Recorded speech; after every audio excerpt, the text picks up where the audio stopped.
Aos amados irmãos que assistem esse vídeo, a graça e a paz do Eterno e de nosso Senhor Jesus Cristo esteja presente na sua vida, esteja presente também na vida de sua família. Bom, vamos estudar agora a segunda carta de Paulo aos Tessalonicenses. E hoje vamos estudar especificadamente o capítulo 1, no outro domingo o capítulo 2 e no outro o capítulo 3 e encerramos essas duas cartas de Paulo. Bom, antes de começarmos, eu não vou ficar repetindo como os outros, como já disse anteriormente, capítulo 1 toda hora. Foquemos específico de capítulo. Vamos ver o que essa carta tem a nos ensinar. Versículo 1. Paulo e Silvano e Timóteo, a igreja dos Tessalonicenses em Deus nosso Pai e no nosso Senhor Jesus Cristo. É interessante, mais uma vez eu toco no assunto, e o versículo 2 também vai tocar nesse mesmo assunto. Vou ler o versículo 12 e explicar geral. Graça e paz a vós da parte de Deus nosso Pai e da do Senhor Jesus Cristo. Paulo, ele também tinha a ideia, que é a verdadeira, que só existe um Deus, o Pai. Você não vê os apóstolos chamando Jesus de Deus. Jesus, ele é um ser divino, né? Jesus, ele é um ser único. Por isso a Bíblia diz em João 3,16, porque Deus enviou o seu Filho unigênito. Não há ninguém como Cristo. Mas Jesus não tem todas as características para que ele possa ser chamado de Deus. Tá bom? Isso é importante lembrar. Um outro vídeo eu explico melhor, eu vou colocar aqui embaixo um link no comentário fixado, tá bom? Aqui na descrição para você entender melhor o que eu quero dizer. Não estou desmerecendo nosso Senhor, mas é para entender o que a Bíblia fala sobre ele. Tá bom? Versículo 3. Sempre devemos, irmãos, dar graças a Deus por vós, como é justo, porque a vossa fé cresce muitíssimo e o amor de cada um de vós aumenta de uns para com os outros. Agora Paulo está louvando a Deus, agradecendo a Deus, dando graça, porque a igreja entendeu que era o amor fraternal. Versículo 4. De maneira que nós mesmos nos gloriamos de vós nas igrejas de Deus por causa da vossa paciência e fé, e em todas as vossas perseguições e aflições que suportais.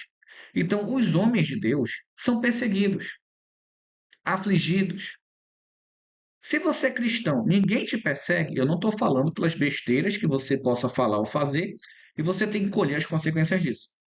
Eu estou dizendo para você que não mexe com ninguém, apenas prega, vive a verdade e as pessoas te perseguem, te difamam, te caluniam. Se você está nesse caminho como eu, aqui está dizendo que nós somos a igreja de Deus. Amém por isso. Não é fácil, mas amém. Versículo 5. Prova clara do justo juízo de Deus, para que sejais ávidos por dignos do reino dos céus, pelo qual também padeceis. Então, quando nós somos perseguidos pelo Evangelho, por pregar a verdade, perseguidos, difamados e essas coisas, a Bíblia está dizendo que nós somos dignos do reino dos céus. Que coisa maravilhosa. Isso aqui enche de alegria a nossa alma, né? Nosso ser. Versículo 6. Se de fato é justo diante de Deus que deem para tribulação aos que vos atribulam. Então, o que está dizendo? A pessoa que te persegue, que te calunia, que quer teu mal, sem você ter feito nada por ela, para você pregar a verdade, Deus vai retribuir. Isso é muito pesado. Infelizmente, muitas pessoas não entenderam isso ainda. Por que tem gente que do nada vê um problema? Estou falando de um perseguidor, o inimigo de quem prega a verdade. Por que vem problema, dificuldade? Porque Deus é justo. Felizmente ou infelizmente, isso acontece. Bom, então, muito cuidado, irmãos. Versículo 7. E a vós, que sois atribulados, descanse conosco, quando se manifestar o Senhor Jesus desde o céu com os anjos de seu poder. Quando Jesus voltar, será o nosso descanso. Interessante, né? E assim Paulo também se coloca. Eu me coloco nisso. Muito interessante. Versículo 8. Com labareda de fogo, tomando vingança dos que não conhecem a Deus e dos que não obedecem ao evangelho de nosso Senhor Jesus Cristo. Então, quando Jesus voltar, tem dois tipos de povo. No caso, os não salvos. Tem dois tipos. Aqui está dizendo que é o que não conhece a Deus e aquele que é cristão, que está na igreja cantando, é não sei o que, é aquilo, mas não obedece à Bíblia. As pessoas dizem que a lei foi abolida. Eu vou ajeitar minha fala. Que toda a lei foi abolida. Não consegue entender que parte de lei é abolida, que parte de lei é válida, e não obedece o que está escrito. Né? Já aconteceu comigo de entregar um versículo para várias pessoas. Ah, mas isso aqui, o evangelho só é coisa boa. O evangelho não é repreensão. Deus repreende. Se eu sou cristão e não quero ter repreensão de Deus, cuidado, cuidado. Versículo 9. Os quais por castigo padecerão eterna perdição, longe da face do Senhor e da glória do seu poder. Isso é pesado, né? Ficar longe de Deus é uma coisa assim que eu nem consigo imaginar. Versículo 10. Quando vier para ser glorificado nos seus santos, e para se fazer admirável naquele dia em todos os que creem, eu não leio parêntese, porque parêntese é o acréscimo da Bíblia, é como se fosse um tipo de explicação, então não leio parênteses aqui no canal. Por isso também rogamos sempre por vós, para que o nosso Deus vos faça dignos da sua vocação e cumpra todo o desejo da sua bondade e a obra com poder e fé. Isso é importante. Quando ele vier para ser glorificado, Jesus vem para ser glorificado. Nos seus santos, em nós, para fazer admirável aquele dia a todos que creem.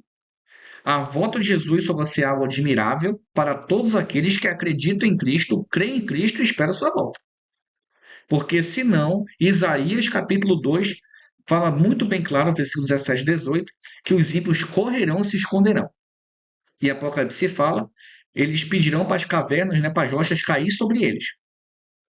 Então precisamos entender o que está escrito. Não precisa buscar resposta fora da Bíblia, filosofia e teologia. É só ler o que está escrito. E o versículo 11 diz assim, né? Que Paulo roga para a igreja para que Deus faça a vocação de maneira digna e que cumpra, né, as pessoas da igreja de Tessalônica a bondade e a obra com fé e poder. Agora, para encerrarmos o capítulo 1, para que o nome do Senhor Jesus seja em vós glorificado, em vós nele, segundo a graça do nosso Deus e do nosso Senhor Jesus Cristo. Mais uma vez, Paulo não chama Jesus de Deus.